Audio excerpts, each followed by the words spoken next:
Hey, c'est l'heure du Hey Lundi Party, sauf qu'on est mercredi. Vidéo hebdomadaire où je vous parle de mes lectures passées, présentes et futures. Alors ouais, je suis en retard, on est mercredi soir. Mais le souci c'est que je suis en vacances et que j'ai plein de choses à faire et j'ai pas vu l'heure passer et on est mercredi soir, donc je suis désolée. Mais bon, vu que j'ai lu énormément de choses cette semaine, je me dis que c'était pas possible que je vous fasse une vidéo lundi prochain avec les 2 semaines, parce que là clairement la vidéo ferait 1 heure. Donc laisse tomber, je fais la vidéo maintenant. Alors, pour pas changer, je vais parler d'abord de la partie graphique. Vous allez me voir boire au milieu parce qu'il fait super chaud aujourd'hui, on se croirait en plein mois de juillet. Et que sinon, vous allez me voir décéder au fil de la lecture. À moins que vous ayez envie que ce soit ma dernière vidéo de ma vie, dans ce cas-là, mettez un pouce vers le bas. Vous voyez? Comme dans l'époque des jeux romains, si vous mettez le pouce en l'air, ça veut dire que vous avez envie de me voir vivante. Si vous mettez le pouce vers le bas, ça veut dire que vous avez envie que je meure. Donc j'espère qu'il n'y aura aucun pouce rouge sur cette vidéo, parce que sinon ça va pas aller les gars. Bref. Je suis à fond.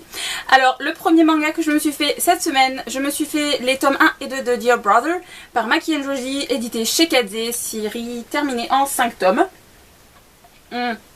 Parce que c'est du Maki Joji. Que j'avais mon amie Jennifer qui était à la maison la semaine dernière. Et en fait, elle a eu la gentillesse de se les acheter. Bon, elle les a achetés pour elle à la base. Mais il n'empêche qu'en fait, elle a acheté le tome 2 parce qu'elle savait que je l'avais aimé. Et que, pour que je puisse lire la suite. Et c'est très gentil de sa part. Merci Jenny. Et du coup je me suis plongée dedans et c'est trop cool parce que en fait j'avais lu ce tome-ci, j'avais lu le tome 1 notamment de Maki Joji il y a 2 ans, 1 an et demi, il y a longtemps quoi, je les avais lus en scan avant qu'ils sortent en France et j'avais adoré, j'étais dégoûtée de pas avoir la suite et puis là du coup j'ai pu avancer. Et même si je trouve que pour du Maki Joji, cette série là, pardonnez-moi le thème, mais elle est un peu con-con. Il n'empêche que je me suis amusée devant, j'ai trouvé les dessins jolis, c'est distrayant, c'est un josei comique, très parodique d'ailleurs. On a vraiment toutes les situations clichés d'un shoujo, d'un josei humoristique. Mais voilà, n'empêche que si Jennifer achète la suite, je lirai la suite, n'est-ce pas Jennifer? Mais bon, elle aussi elle a aimé, donc normalement elle devrait acheter la suite, mais pas tout de suite. Donc si tout va bien, en juin, vous voyez que je vais lire les suivants. Voilà, alors la deuxième chose graphique que j'ai lue cette semaine, je ne l'ai plus avec moi parce que j'ai dû la rendre à la bibliothèque. Je me suis fait le tome 2 de la BD de Princesse Sarah, donc La Princesse Déchue, par Alouette, Moretti et Boccato. C'est les noms des 3 personnes qui ont travaillé sur la BD. Hein. De toute façon, vous aurez un lien en barre d'infos pour accéder sur la fiche de l'ouvrage. Alors donc le deuxième tome de Princesse Sarah, qui est tout aussi déchirant que le tome 1, si ce n'est plus, parce que justement on entre bien dans un côté dramatique et tout. Et c'est très injuste d'ailleurs de voir tout ce que Sarah subit, alors que c'est une bonne gamine, franchement, elle veut de mal à personne, elle fait tout ce qu'elle peut pour être gentille, mais elle a tellement de méchanceté autour d'elle et franchement ça fait vraiment mal au cœur. Du coup, je ne connais pas du tout l'histoire de Princesse Sarah, comme je vous disais quand j'ai lu le tome 1. Donc j'ai hâte de lire le tome 3 pour savoir est-ce que Sarah va pouvoir souffler, est-ce qu'il va se passer de bonnes choses pour elle, ou est-ce qu'au contraire il va se passer que des trucs tristes, et que c'est vraiment à la fin qu'il y a un dénouement heureux, parce que j'espère qu'il y a un dénouement heureux, en fait. Donc voilà, vous avez compris mon idée, j'ai envie de lire le tome 3, et je vais me renseigner auprès de ma bibliothèque pour le lire. Voilà. Ensuite, dernier manga que j'ai lu cette semaine, comme vous pouvez voir je n'ai pas énormément lu de graphiques. Je me suis fait le tome 1 du manga Yona, Princesse de l'Aube par Mizuho Kusanagi, édité chez Pika. Même chose, j'ai dû le rendre à la bibliothèque entre temps. En fait j'ai surtout connu Yona par l'anime qui est paru il y a 2-3 saisons, je ne me souviens plus. Et ça m'avait vachement donné envie de le regarder, mais... franchement, finalement, je suis pas sûre que je le regarderai parce que dans ma tête, j'avais envisagé que c'était fantastique et ça l'est pas du tout. Et du coup, c'est vraiment une déception pour ma part parce que j'attendais du fantastique. Après, si vous voulez que de l'historique, peut-être ça vous plaira. Ça commence direct, il y a un événement dramatique qui se passe dès le début, une trahison, on s'y attend pas. Et franchement, pour ça, c'est super.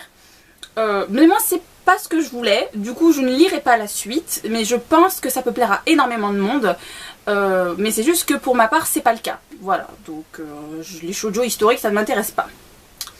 Voilà, Alors, on va passer à mes lectures romans à présent. J'ai pas mal de choses à vous présenter, donc commençons. Tout d'abord, je vous laissais la semaine dernière avec les 5 premiers chapitres de Kéléana l'assassineuse, le tome 2, La Reine sans couronne par Sarah J. Maas, édité chez La Martinière Jeunesse, que j'ai lu en lecture commune avec Chloé des Reliques du Lecteur et Pauline de la chaîne Patatras. On a mis beaucoup plus de temps que ce que l'on fait d'habitude pour lire ce tome 2, c'est assez impressionnant. D'ailleurs, en fait on a fini hier, mardi, et j'ai exactement le même ressenti que pour le tome 1. Je ne sais plus ce que je vous avais dit d'ailleurs, mais c'est un livre en dents de scie.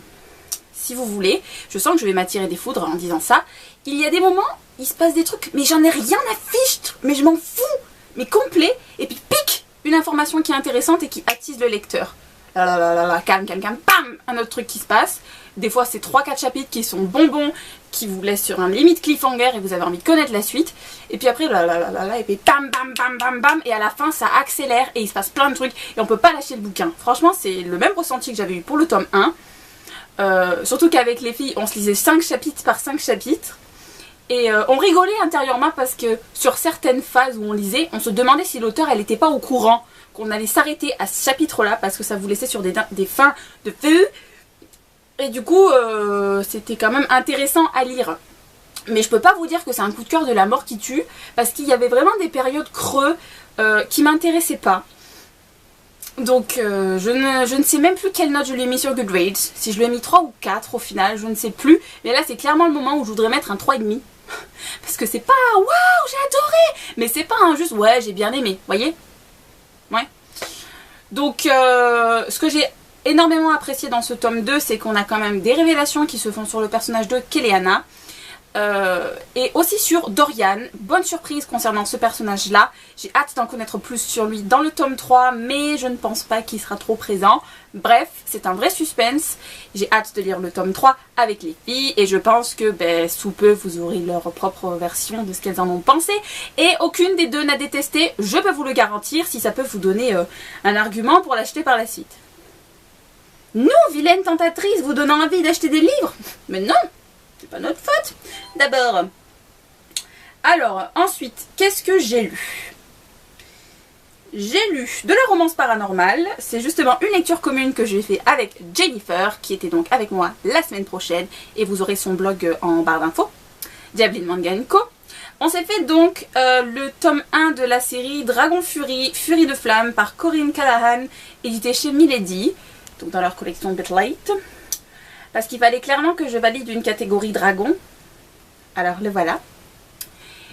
Et j'ai lu les 2-3 premiers chapitres et je me suis dit merde, je vais détester. Et puis il s'avère que je l'ai bien bouffé. En fait, je l'ai même lu plus vite que Jennifer, alors que elle lit plus de romance paranormale que moi et elle est plus dans ce genre. Moi je me suis quand même pas mal lassée au cours des dernières années. Et très bonne surprise. Le personnage principal masculin, Bastien, j'ai lu le premier chapitre. J'ai dit, ce mec, je vais le détester. Un homme de Néandertal qui se croit supérieur aux gens et qui je donnerai des baffes. Et puis finalement, il s'humanise au cours du volume, vous vous doutez bien. Et même si, comme dans toute romance paranormale, bien orchestrée, il y a des trucs qui sont complètement gros, et qui se passeront jamais et exagérés au possible. Il n'empêche que j'ai passé un bon moment avec. La fin du tome 1 est pas entièrement fermée, je sais pas comment vous dire ça. Le couple est casé, mais pas entièrement. Je sais pas comment vous dire ça. Et ça m'a plu, parce que en général quand vous lisez une romance paranormale, un tome par couple, mais en gros... l'histoire à eux elle est finie, ils sont casés, ils sont âmes sœurs, ils ont 40 enfants, il y a un épilogue et tout se clôt. Et c'est pas le cas pour cette série là. On se doute par la suite qu'on va avoir un peu leur histoire qui sera narrée par les protagonistes des futurs tomes. Et ça m'intrigue vachement. Donc de toute façon Jennifer et moi nous avons bien aimé.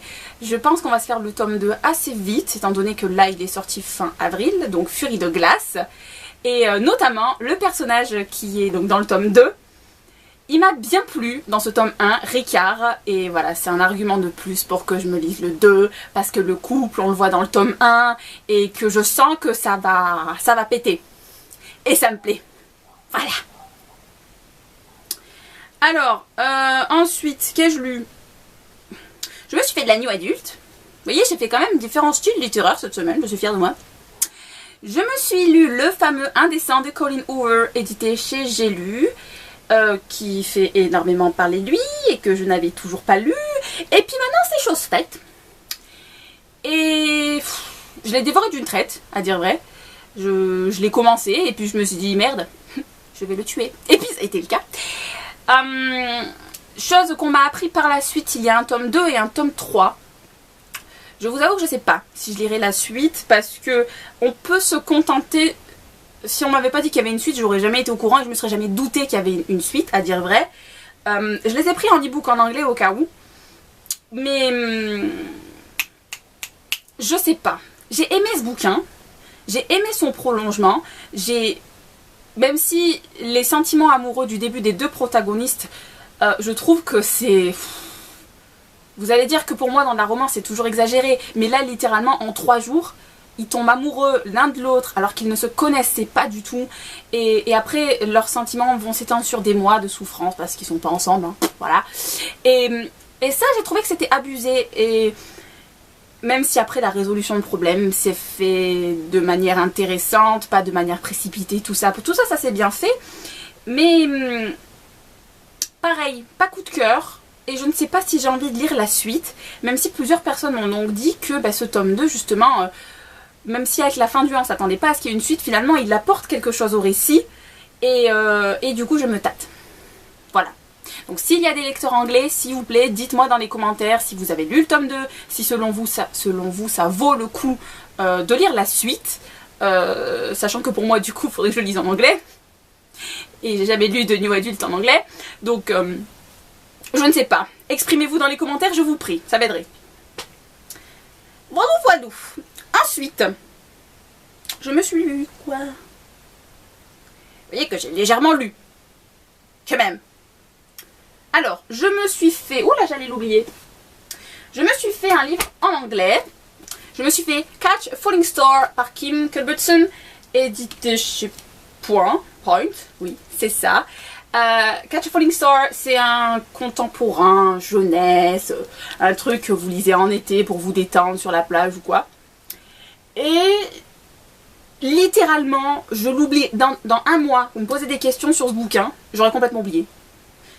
Ça remplit parfaitement son boulot d'une histoire choupie à lire, pour se détendre, tout ça. Il n'y a aucun problème de ce côté-là. Mais il a clairement rien d'exceptionnel. J'en ai lu plein de ce genre, j'en lirai plein de ce genre dans le futur, et notamment dans quelques mois.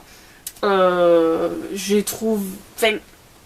bien aimé lire, une fois que j'étais dedans ça allait, mais quand je fermais le bouquin, je m'en fichais de connaître la suite, mais complet. L'héroïne, je l'ai pas trouvée si captivante, pertinente que ça. Le personnage masculin principal, on se doute de ce qui va venir. J'ai pas trouvé que ce bouquin apportait quelque chose au genre. Donc voilà, c'était bien. Je crois que je lui ai mis 3 sur 5 sur Goodreads. Et ça se lit, mais c'est pas exceptionnel. Voilà. Fallait que j'en parle avant de le zapper. Ensuite, je me suis fait un autre New Adult. Lui, je l'ai lu très vite aussi. Que j'ai terminé hier. Et c'est d'ailleurs à la fin de celui-là que je vais vous abandonner. J'ai lu le tome 1 de Twisted Love sous influence par Meredith Walters, édité chez Milady. Il est sorti là donc le 24 avril. Et si je dis pas de bêtises, il est dans la collection semi-poche. Et lui, je pourrais en parler très très longtemps. Mais vous me connaissez, je suis brève en général quand je parle d'un bouquin. Donc je vais me taire. C'est sur la drogue. Voilà, donc un sujet que je pense pas avoir énormément lu. Et...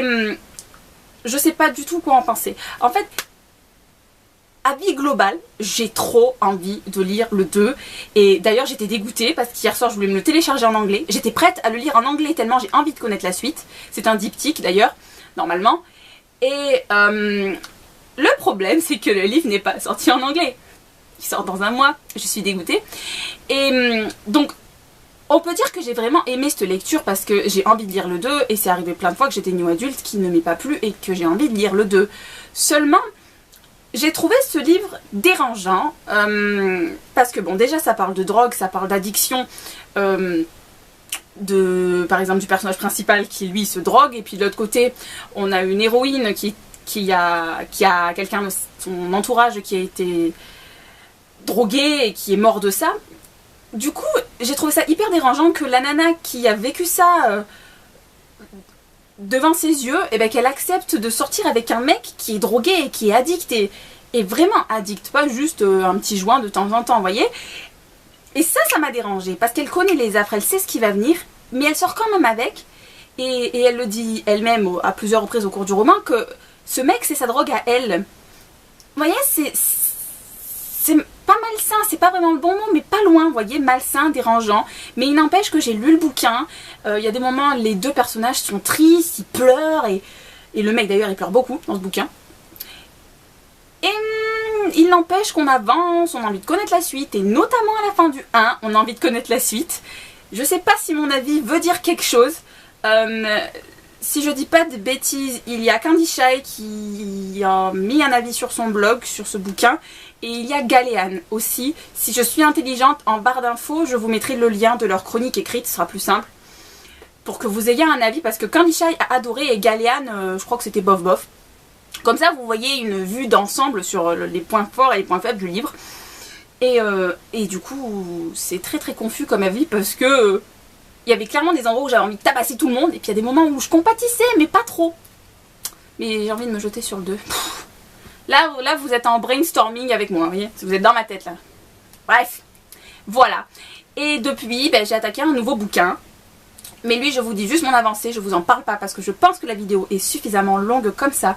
Hier soir, je me suis attaqué le tome 2 de Wings d'Apriline Pike, édité chez Pocket Jeunesse en France. Moi, je vous montre la version canadienne parce que c'est la version que j'ai en e-book.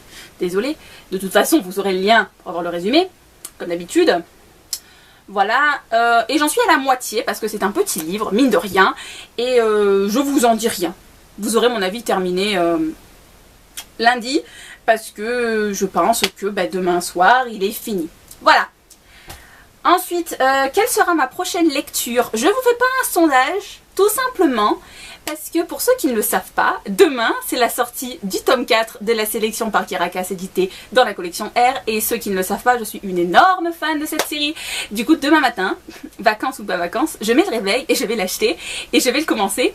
Donc, déjà, quand j'aurai fini ce bouquin-là, je verrai pour choisir quelle sera ma lecture future. En attendant, vous aurez demain ma prochaine vidéo. Et sinon, bah lundi, et je vous dis une bonne journée.